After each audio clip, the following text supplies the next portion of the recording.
Sebab pemimpin yang lahir dengan sogok pasti dia akan menyiapkan diri untuk makan sogok, mengumpulkan uang sebanyak-banyaknya mengganti uang sogok yang telah dikeluarkan.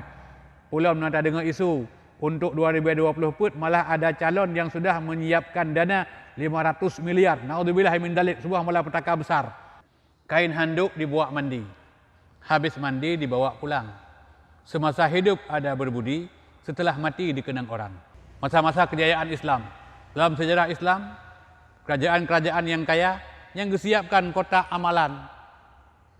Setiap hari hampir di setiap sudut rumah na kotak sedekah.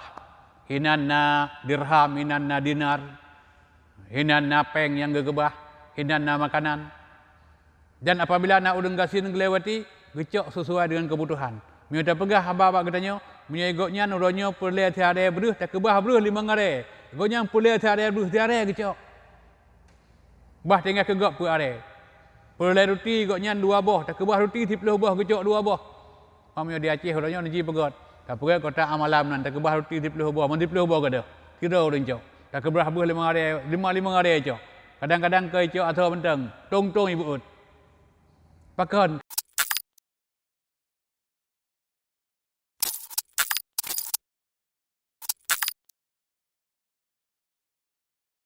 Assalamualaikum warahmatullahi wabarakatuh.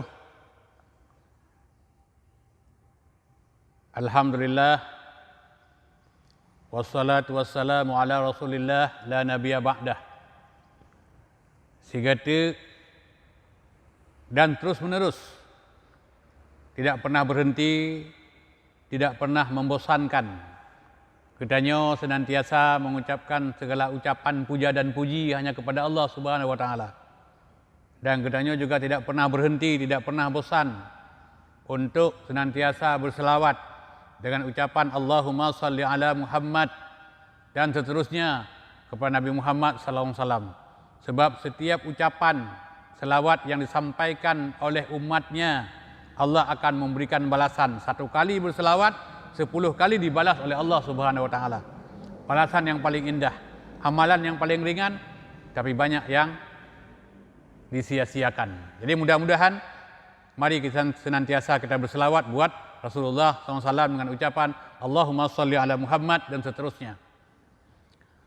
Saudara-saudara, siara lun, uronyo lu nak sampaikan bakdo ni mandum sebab Aceh Pengpo. Pakon Aceh Pengpo. Sebab itanya kasalah cok hukum gop, kubah hukum dro. Nyo ke sebab ni. Aceh Pengpo uronyo kubah cok hukum gop, kubah hukum dro. Aceh identik, Aceh sejalan dengan Islam. Maka sampai uronyo julukan Aceh Serambi Makkah gelam gadah. Dan kala tak pegah bak urang kon urang Aceh. Aceh Serambi Makkah. Lon kai merokon ikut-ikut pelatihan. Pukul di Sumatera, pukul di Jawa. Itu pada saat acara tetap dijadwalkan. Ada salat berjamaah. Itu dijadwalkan. Salat jamaah pertama biasanya itu imamnya dijadwalkan yang perwakilan dari Aceh. Kenapa kan? Karena dianggap Aceh identik dengan Islam. Urang Aceh urang yang taat beragama, urang yang paham Islam, urang yang bisa membaca Al-Quran walaupun tidak seindah suaranya, tidak seindah, tidak bagus, tapi artinya makhraj tajwidnya itu bisa dipakai untuk ukuran melaksanakan salat berjamaah. Jadi menyatakan Aceh Serambi Makkah, lihat harap yang kegedean waju. Pakiban Arab, pakiban makmu Arab dengan mengamalkan Islam. Maka nian makmu Aceh juga dengan mengamalkan Islam. Maka lahir di Aceh Hotel Damun Iskandar Muda. Dan insya-Allah pertemuan yang akan datang katanya akan bicarakan tentang bagaimana hebatnya Iskandar Muda.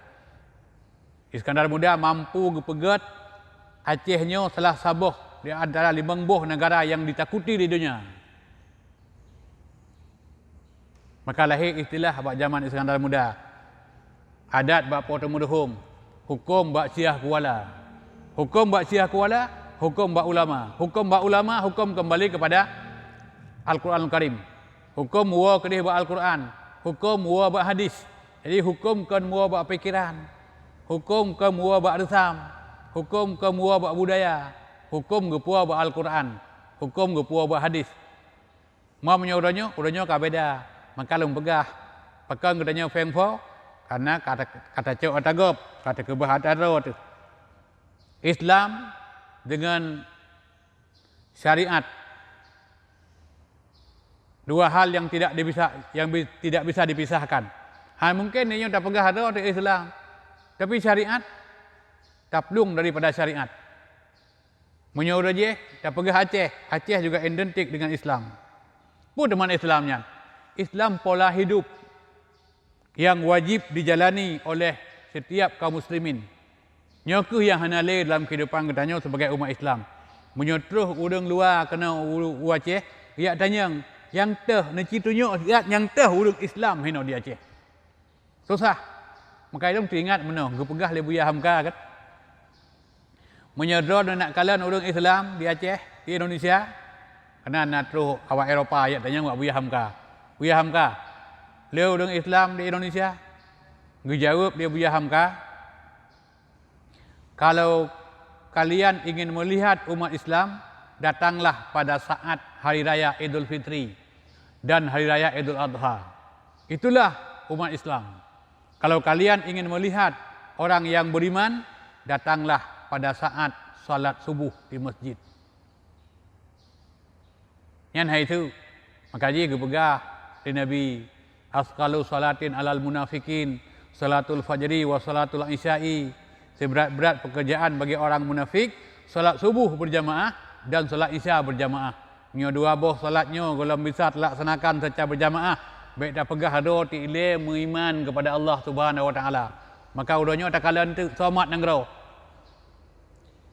Na etalon, pu etalon sa, pu etalon dua, pu etalon he. Yang ke awaknya yang mat nanggro, yang atu nanggro udahnya. Udahnya ni canyang tiat patah itu mayang tubuh. Patah itu mayang isya. Menyonai sembahyang subuh berjamaah, naik sembahyang isya berjamaah, itu orang beriman. Cuma punya urang yang naik salon, hanai sembahyang subuh berjamaah, hanai sembahyang isya berjamaah. Yang buat urangnya tayu mat nanggro, urang munafik mat nanggro, makanya nanggro dulu. Aku ada korupsi di mana-mana. Tapi dalam padang urangnya itu dijaruh oleh KPK. KPK menunggu pedoman dari Jaksa Agung untuk kembali bertindak atas lanjutan proses yang pernah dilakukan di Aceh. Jadi cara-cara lu mendum kan, urangnya Islam sebagai pola hidup tertinggi dalam kehidupan gelem teramalkan, gelem terwujud, gelem deh. Islam urangnya gelem jut sebagai sabuh peradaban dalam kehidupan. Malah yang sangat tersedihkan urangnya, Islam dengan umat Islam sangat jauh. Kan hanya jio malah nak umat Islam membuat perlawanan urangnya dengan Islam. Kakalan contoh.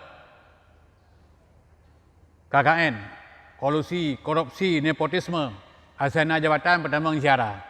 Asana peluang pakai bancara benar berjut korupsi. Riba marjalela. Sesuai dengan Islam, bank-bank konvensional penuh dari bunga sampai teput. Oh hanai buka bank ulah Sabtu ulah Minggu bengih kadang urang. Sebab riba hana ke depan cok. Onyan upeti, pajak nanggro. Itu kan sesuatu yang tidak sesuai dengan syariat Islam. Jadi pekerjaan-pekerjaan kotor, politik-politik kotor yang diamalkan.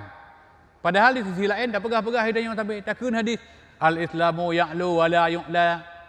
Islamnya tinggi dan hana yang lebih hebat, hana yang lebih tinggi, hana yang lebih hebat, hana yang lebih perkasa daripada Islam.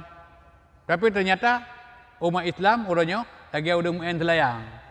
Kiba udah main selayang, otak getap selayang, selayang gede ulangit. Terus wawan selayang. Udah main selayang, mantang gedu, mantang gedeng atau tanah. Selayang manyang, katanya imiyup. Menanji Islam, Islam hebat, Islam agung, Islam tinggi, Islam sempurna. Tapi umat Islam tidak agung, umat Islam tidak sempurna. Ya selama umat Islamnya hang getim amalkan Islam, Islamnya han akan ged, han akan hebat. Jadi pakai ciban urangnya Islam urangnya golom jut sebagai sebuah peradaban dalam kehidupan. Lon ingat lon kan, lon kalen masa-masa kejayaan Islam. Dalam sejarah Islam, kerajaan-kerajaan yang kaya yang disiapkan kotak amalan. Setiap hari hampir di setiap sudut rumah na kotak sedekah. Hinanna dirham, hinanna dinar, hinanna peng yang gegebah, hinanna makanan. Dan apabila nak udang gasin gelewati, gecok sesuai dengan kebutuhan. Minta pegah abah-abah katanya, menyegoknya nuronyo perle tiare beruh, tak kebah beruh 5 ngare. Goknya perle tiare beruh tiare gecok. Bah tinggal kegok pu are. Perle roti goknya 2 boh, tak kebah roti 10 boh gecok 2 boh. Amyo di Aceh uronyo niji pegot. Tak pergi kota amalam nan tak kebah roti 10 boh, 10 boh kada. Kira orang cok. Tak kebah beruh 5 ngare, 5 ngare cok. Kadang-kadang ke cok atau menteng, tong-tong ibu ut. Bahkan karena Islam urangnya golom jut keperadaban dalam kehidupan. Jadi hakikat syariat adalah menjalani hidup sesuai dengan ajaran yang diajarkan oleh Allah Subhanahu wa taala, sesuai dengan Al-Qur'anul Karim, sesuai dengan sunnah Rasulullah SAW.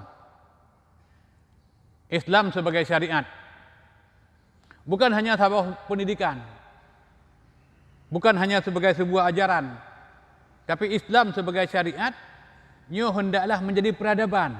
Di dalam kehidupan hari-hari udah amalkan Islam dengan baik, dengan Islam. Amalkan Islam dengan baik, amalkan Islam dengan sempurna.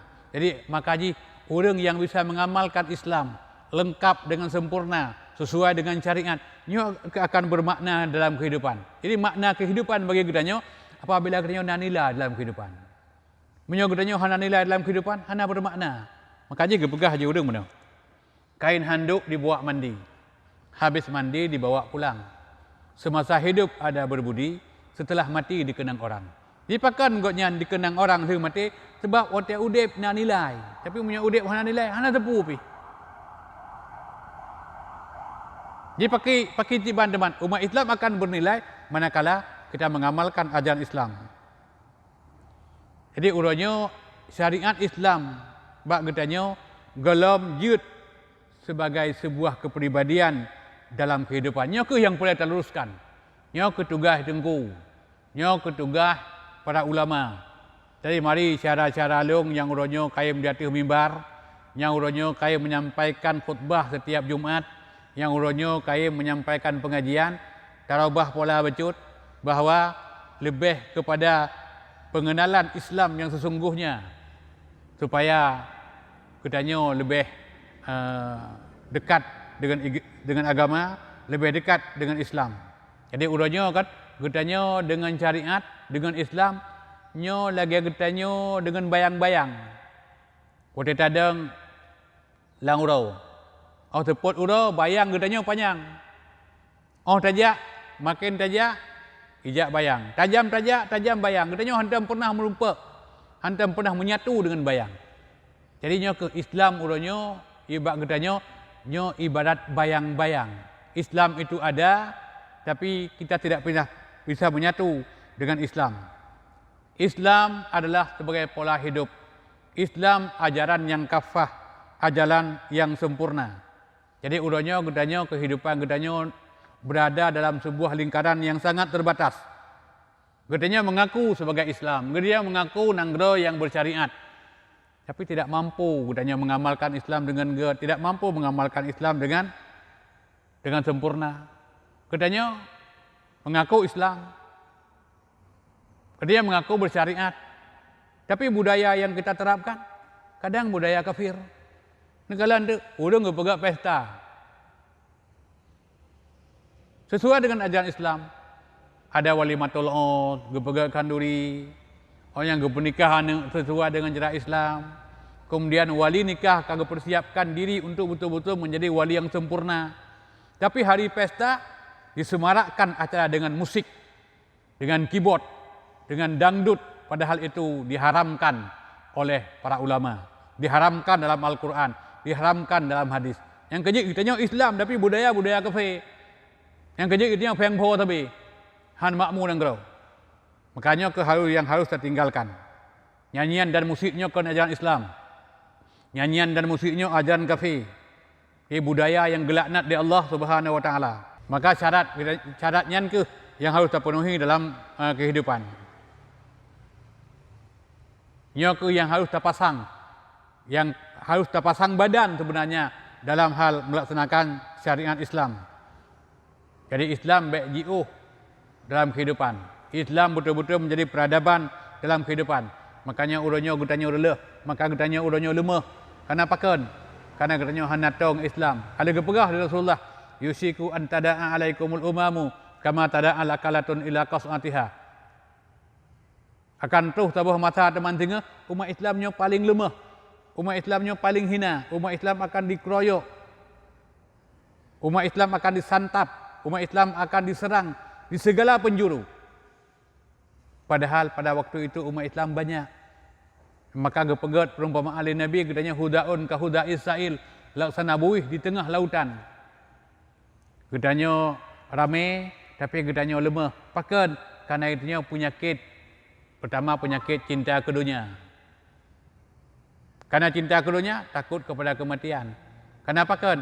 Pola hidup sesuai dengan ajaran Islam itu tidak kita amalkan dalam kehidupan. Nyokuh sebenarnya sebuah keanehan yang terjadi dalam kehidupan katanya sebagai umat Islam. Jadi urunyo long harapkan kepada katanya mandum sebagai umat Islam agar supaya Aceh teman tingah bisa makmum untuk 2020 dipersiapkan pemimpin dan orang-orang yang bakal duduk baik etalon 1, etalon 2, etalon le, urung-urung yang beriman kepada Allah Subhanahu wa taala. Jadi pemilu tanpa suap, pemilu tanpa sogok. Jadi mudah-mudahan urung sadar dengan Islam, sadar dengan agama. Mantang cukup dia urung-urung di Acehnya yang cinta dengan kebenaran. Cinta dengan kemuliaan, cinta dengan kebaikan dan benci dengan suap, benci dengan sogok. Sebab pemimpin yang lahir dengan sogok pasti dia akan menyiapkan diri untuk makan sogok, mengumpulkan uang sebanyak-banyaknya mengganti uang sogok yang telah dikeluarkan. Pulau nanti dengar isu untuk 2020 put malah ada calon yang sudah menyiapkan dana 500 miliar. Naudzubillah min dalik, sebuah malapetaka besar. Peng 500 miliarnya dia sogok ke masyarakat untuk perancur drone, untuk perancur agama. Makanya hanggebi kemakmuran di Allah Subhanahu wa taala. Maka kehadiran katanya untuk 2020 put katanya harus mempersiapkan diri dengan keimanan menghadapi pemilihan gubernur, menghadapi pemilihan bupati dan menghadapi pemilihan wali kota. Jadi mudah-mudahan katanya tak kembali lem kepada atadro tu baik tacuk atagop supaya hudip katanya teman tengah baik pengpo baik raya-raya. Kala gibi contoh li sultan-sultan awai, Aceh pekan makmu karena Islam sebagai aturan. Aceh pekan makmu syariat sebagai pedoman. Aceh pekan makmu lam getik pemimpin ada ulama. Lam getik pemimpin ada ulama. Ulama senantiasa memberikan wasiat, nasihat kepada pemimpin tanpa pamrih, tanpa proposal. Jadi mudah-mudahan New Aceh akan makmum untuk tinggal pada masa yang akan datang. Kira ono kementang supaya katanya baik li fangpo, mari kita nyojino cok hukum dro kebah hukum gop. Baik cok hukum gop kebah hukum dro. Kira ono kementang. Assalamualaikum warahmatullahi wabarakatuh.